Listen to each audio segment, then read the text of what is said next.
खबर शामिल करते हैं टूबा टेक्सिंग से चौधरी नईम की रिपोर्ट के मुताबिक कमेर मंडिया मवेशियां ठेकेदारों और इसके कारोंदों ने लूट मार की इंतहा कर दी। मेन जीटी रोड पर मंडी लगाकर और ट्रैफिक बंद करके आला अफसरान के हुक्काम को हवा में उड़ा दिया। मुतल्लिका महकमे मेन जीटी रोड खाली करवाने में नाकाम रहे।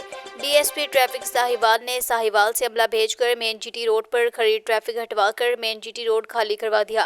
म्यूनसिपल कमेटी के मेयर का अमला फोटो स्टेशन तक महदूद। ठेकेदार मंडी और कैटल मार्केट कमेटी के कारोंदों ने मेन जीटी रोड पर अपने कैंप लगा लिए। सड़क पर खड़े होने वाले रक्शे और मोटरसाइकिल्स वालों से जबरन 50 से 150 रुपए तक वसूल करने लगे। मेन जीटी रोड पर खड़े होने वाली ट्रैफिक से जबरन वसूल करने वाली रसीदें भी सहाफियों ने मुतल्लिका अफसरान को दिखा दी। मुकामी शहरियों ने कमिश्नर डीसीओ डीपीओ साहिवाल से तहरीरी तौर पर शिकायत की थी कि मंडी के ठेकेदार और इसके कारिंदे कैटल मार्केट के इंचार्ज के एमा पर व्यापारियों रिक्शा ड्राइवर्स वैगनों से मेन जीटी रोड पर खड़े होने के जबरन पैसे वसूल करते हैं। मेन जीटी रोड पर मंडी लगवाते हैं, गुंडागर्दी करवाते हैं, जिससे मेन जीटी रोड बार बार बंद हो जाता है। आला अफसरान के अहकामात के बावजूद मुतल्लिका मातहत इदारे मंडी के ठेकेदारों और कैटल मार्केट के इंचार्ज के खिलाफ कानूनी कार्रवाई करने से गुरेजा हैं। आला अफसरान अपने अहकामात पर अमल दरामद करवाएं। अवामी और समाजी हलकों का मुतालबा।